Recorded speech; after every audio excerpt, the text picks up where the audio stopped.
Now that we've added these camps to the past clinics page and it looks and it's functioning properly, we moved it to the past camps folder, the file, should be good to go there. The next step would be to remove these four camp listings here from this page. So I'll go to KC Camps. I'll go to Index because I know that's where this information is saved. That's the file we want to look at. I'm going to download it back to my computer, overwrite it. I'm going to go to Notepad now. I'm going to go to File, Open, and open the index. Now, if you're new to this, in my case, I've been doing this forever, so I'm not too worried about screwing something up on the page because I know how to fix it right away. But if you're new to this, I'd go up to File, Save As, and I'll just name it Joe-Joe. You could do your name or number, whatever you want to name it as, rename it as. Click Save. Now, you can see it says Index-Joe. Now I'll come down and I'll make the changes. Okay. So here, if we look side by side, here's the page side by side. All this mumbo jumbo up here stuff here at the top, we can scroll by that. This is, once again, this is stuff at the top. And once we get here, you can see on the right hand side, we got 2012 fall basketball clinics, camps, ball handling guard playing camps. We got Mill Valley Advanced Skills Camp. And now we need to come down to Advanced High Intensity Training, which we will come to here in a second, right there. First row, you can see this TR actually stands for table row. That's referring to all the way across. Okay, so this row right here begins right here, and you can see with this little bracket right here, it ends right there. Okay, so that means all the information from here to there is in this first row right there. So you can see Kansas City, their location, Kansas City. 6 through 8 right here. You can see 6 through 8. Boys and girls right here. Wednesday right here. And then the date, September 5th through September 26th.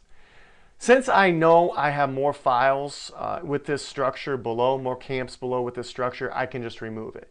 Now, if this was the only camp left on the page, I'd probably leave it there and I would just hide it. And what I mean by that is I'd come up here, put the brackets in there, end it right here. So that page is just hidden if I needed to use that structure again for another camp. But in this case, since we have plenty of camps already on the page that are still going to be on there, we can go ahead and just remove it.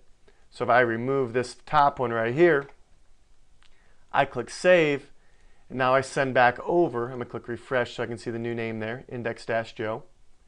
If I send that back over and I visit this page now,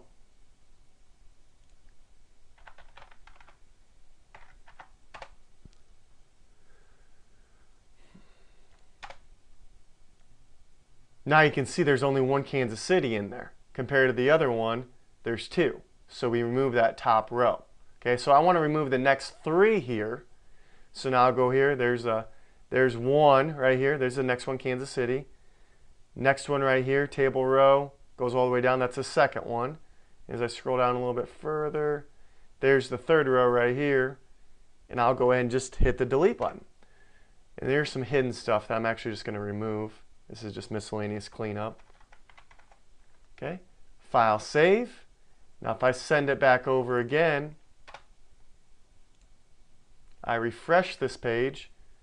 Now you can see there's only 4 left, and these are just the future ones that still have some spots open. As you can see, October 4th, today, September 20th, so these are future camps coming up.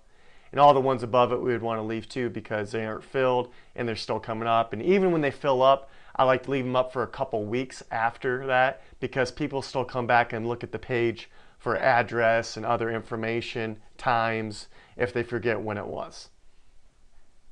Okay, so the next step, maybe we go through here and we click on some links. We go back and forth just to make sure everything's working properly still. We didn't remove anything accidentally, which it looks like it is. So that's a good thing. Now the next step would be to change this name Index-Joe to the original index file.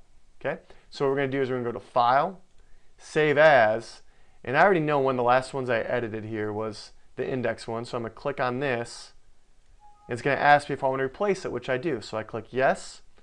Now I'm going to go to KC Camps and I'm going to send over this new index file, overwrite it. So when we come back to the page now, you can see it still has the old stuff in there, But now since I overwrote the new page, if I click refresh, there it is. There's the new page and it should be good to go.